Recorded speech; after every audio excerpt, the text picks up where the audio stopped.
ठाण्यामधून आपले प्रतिनिधी कुणाल भोईटे आपल्यासोबत जोडलेले आहेत। कुणाल, नवीन वर्ष आहे, गुढीपाडवा आहे, नवीन वर्षाच्या गुढीपाडव्याच्या आपल्याला शुभेच्छा। आणि एक वेगळाच उत्साह ठाण्यामध्ये आपण पाहतोय। मुख्यमंत्री एकनाथ शिंदे, श्रीकांत शिंदे या शोभायात्रेमध्ये सहभागी झाले। आपण सुद्धा या शोभायात्रेमध्ये सहभागी झाला होता।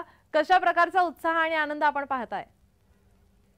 नक्कीच नीलम, सर्वप्रथम जय महाराष्ट्र वृत्तवाहिनीच्या सर्व प्रेक्षकांना गुढीपाडव्याच्या नव हिंदू वर्षाच्या शुभेच्छा। आणि माझ्या मागे आपण पाहताय ही शोभायात्रा जी आहे मोठ्या दिमाखात सकाळी सकाळी सर्वच ठाणेकर नागरिक जे आहेत ते या शोभायात्रेमध्ये सहभागी झालेले पाहायला मिळतात। आणि या ठाणेकरांच्या उत्साह द्विगुणित करण्यासाठी महाराष्ट्र राज्याचे मुख्यमंत्री एकनाथ शिंदे देखील सहभागी झालेले आपल्याला पाहायला मिळत आहेत। ठाणेकर नागरिक वेगवेगळ्या प्रकारची वेशभूषा करून या ठिकाणी आलेले आहेत। आणि मुख्यमंत्री स्वतः जाऊन जे लहान आहेत, ज्यांनी म्हणजे आज बऱ्याच जणांनी रामाचं जे वेशभूषा आहे ती परिधान केलेली आहे आणि त्यांचं स्वतः कौतुक मुख्यमंत्री एकनाथ शिंदे करत आहेत। ठाण्यातील मध्यवर्ती ठिकाणावरती आता ही जी यात्रा आहे ती येऊन पोहोचलेली आहे आणि आपण दृश्यांच्या माध्यमातून पाहतोय की मुख्यमंत्री स्वतः या संपूर्ण शोभायात्रेमध्ये पोहोचलेले आहेत। लहानांची त्याचप्रमाणे ज्येष्ठांशी सर्वांशी संवाद साधत ही जी यात्रा आहे ती पुढे पुढे सरकत आहे। आणि आपण पाहतोय की मोठ्या प्रमाणात या जे रॅलीचं आयोजन आहे ते कोपिनेश्वर मंदिर न्यासाच्या माध्यमातून करण्यात येत असतं। आणि सर्वच जे नागरिक आहेत ते मोठ्या प्रमाणात याच ठिकाणी या ठिकाणावरून या यात्रेमध्ये सहभागी झालेले पाहायला मिळतात। तरुण असतील, ज्येष्ठ असतील, महिला असतील, यांच्यासह सर्वच नागरिक जे आहेत ते आज या संपूर्ण शोभायात्रेमध्ये हजेरी लावताना पाहायला मिळतात। त्यामुळे एकंदरीतच हिंदू नववर्ष आहे आणि याच नववर्षाचं स्वागत करण्यासाठी ही जी शोभायात्रा आहे ती ठाण्यामध्ये दरवर्षी निघत असते। कुणाल, आपल्या मागे काही नागरिक आहेत ते जे या शोभायात्रेमध्ये सहभागी झालेले आहेत, त्यांच्याशी काही आपण बातचीत करू शकता का? मित्र, काय सांगशील नववर्षाच्या काय शुभेच्छा देशील? नव्या वर्षाच्या हार्दिक शुभेच्छा। पहिली गोष्ट म्हणजे आपलं जी संस्कृती, आपली जी कलाकृती आहे ती जास्तीत जास्त आपल्या भारतीयांकडे, आपल्या सगळ्या हिंदू धर्मांकडे सगळं कल्चर आहे, रिलिजन, आपण ते जोपासायला पाहिजे। त्याच्यामुळे आम्ही या पार्टीमध्ये सहभागी होतो। नक्कीच आज सर्वांच्याच भावना ज्या आहेत त्या अशा प्रकारच्या आहेत की जे काही हिंदू संस्कृती आहे ती जपली पाहिजे आणि त्याचप्रमाणे हिंदू संस्कृतीचं जतन झालं पाहिजे। आणि यासाठी हे जे नागरिक आहेत ते या ठिकाणी आलेले पाहायला मिळतात। त्याचप्रमाणे काही फलक देखील युवकांनी आणलेले आहेत, ज्या फलकांच्या माध्यमातून जनजागृती या शोभायात्रेच्या माध्यमातून करण्यात येते। मित्र, काय सांगशील, काय नेमकी संकल्पना आहे? संकल्पना ही आहे की लोकांना, आता हे युवायुग म्हणून आम्ही संघातर्फे करतो, तर लोकांना जनजागृती व्हावी, कचरा टाकू नये। आता गुढीपाडवा आहे, लोक पाण्याची बाटली घेतात किंवा कुठल्याही प्लास्टिक या तत्सम वस्तूंपासून दूर राहावं म्हणून लोकांची जनजागृती आम्ही या मार्फत करतो। नक्कीच आपण या ठिकाणी एक आगळी वेगळी संकल्पना पाहतोय नीलम। या ठिकाणी राम मंदिर गाडीवरती उभारत या संपूर्ण शोभायात्रेमध्ये महिला सहभागी झालेल्या आहेत। आपण त्यांच्याशी देखील बातचीत करू। काय नेमकी संकल्पना आहे मॅडम? या ठिकाणी राम मंदिर गाडीवर घेऊन तुम्ही या शोभायात्रेमध्ये सहभागी झालात, सोबत प्रभू राम देखील आहेत।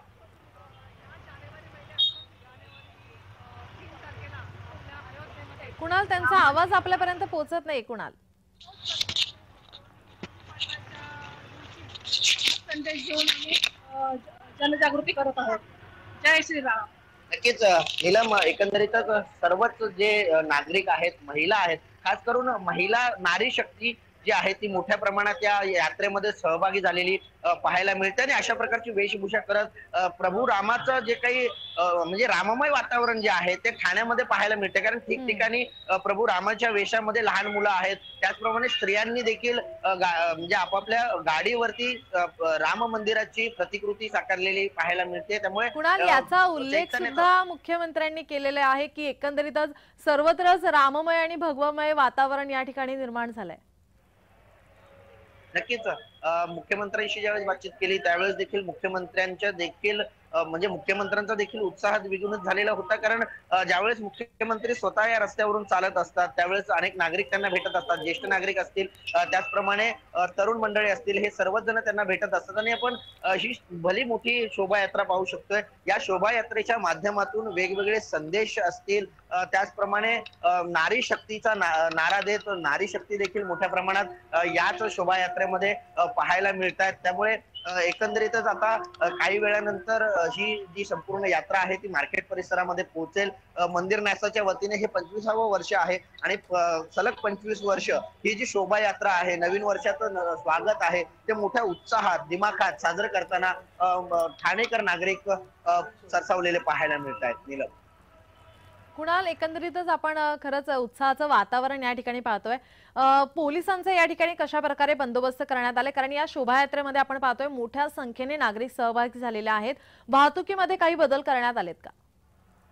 नक्कीच. मी आता सध्या हरिनिवास सर्कल जे ठाण्यातील मध्यवर्ती ठिकाण आहे त्या ठिकाणी आहे आणि या ठिकाणी ही शोभायात्रा पोहोचल्यानंतर इथून कोणतंही वाहन जे आहे ते सोडण्यात येणार नाहीये अशी माहिती वाहतूक पोलीस उपायुक्त विनयकुमार राठोड यांनी दिलेली आहे. आणि त्याचप्रमाणे ही शोभायात्रा ज्या ज्या ठिकाणी पोहोचेल, म्हणजे आता ही शोभायात्रा नौपाड्याच्या दिशेने रवाना होते. नौपाड्याच्या दिशेने रवाना झाल्यानंतर तिनाथ नाक्यावरून नौपाड्याच्या दिशेने म्हणजेच स्टेशन परिसराकडे येणाऱ्या सर्वच गाड्यांना मज्जाव करण्यात येणार आणि तिथून त्यांची पुढची दिशा जी आहे ती वळवण्यात येणार आहे. मात्र ही शोभायात्रा आता मध्यवर्ती ठिकाणी येऊन पोहोचलेली आहे. काही वेळानंतर ही मार्केट परिसरामध्ये पोहोचेल आणि याच अनुषंगाने मोठ्या पोलीस फौजफाटा म्हणजे 250 ते 300 पर्यंत पोलीस कर्मचारी जे आहेत, अतिरिक्त पोलीस कर्मचारी जे आहेत ते तैनात करण्यात आलेले आहेत, जेणेकरून कोणतीही सुरक्षा कायदा सुव्यवस्थेचा प्रश्न निर्माण होऊ नये यासाठी पोलीस यंत्रणा सज्ज करण्यात आलेलीच आहे.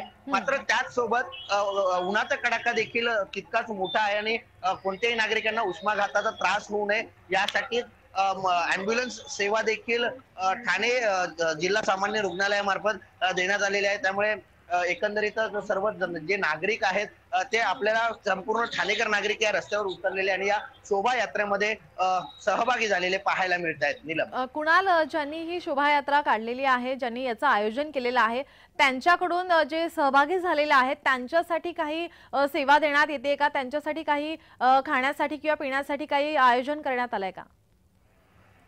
नीलम, गेली 25 वर्ष कोपिनेश्वर न्यासाच्या माध्यमातून या शोभायात्रेचं आयोजन जे आहे ते याच ठाण्यातील रस्त्यावरती करण्यात येत असतं आणि याच ठाण्यातील रस्त्यावरून ही जशी जशी पुढे सरसावत जाते शोभायात्रा तशी तशी ठिकठिकाणी अनेक संस्थांच्या माध्यमातून असेल, कार्यकर्त्यांच्या माध्यमातून असेल, पक्षांच्या माध्यमातून असेल, सर्वांच्या माध्यमातून सरबत असेल, त्याचप्रमाणे वडापाव असेल, अशा प्रकारच्या खाण्याच्या आणि पिण्याच्या गोष्टी या ठिकठिकाणी भेटताना पाहायला मिळत आहेत. त्यामुळे सर्वच नागरिक जे आहेत त्या सर्व गोष्टींचा आस्वाद घेत पुढे पुढे ही यात्रा जी आहे ती सरकत जात असते. आणि या सर्व यात्रेमध्ये सगळ्यात आकर्षक गोष्ट म्हणजे काही जे रथ आहेत ते असे सजवण्यात आलेले आहेत ज्यांच्या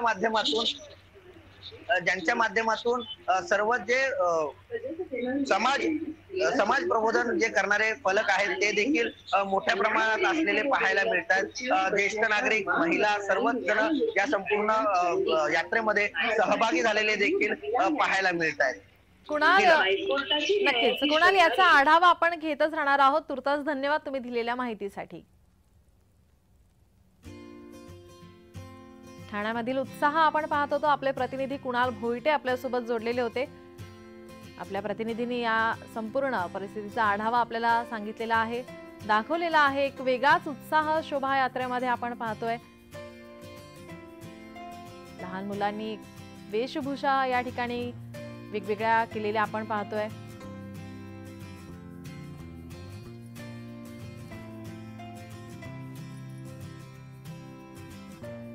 सकाळपासूनच सर्वत्रच राज्यभरात ठिकठिकाणी शोभायात्रा निघाल्यात.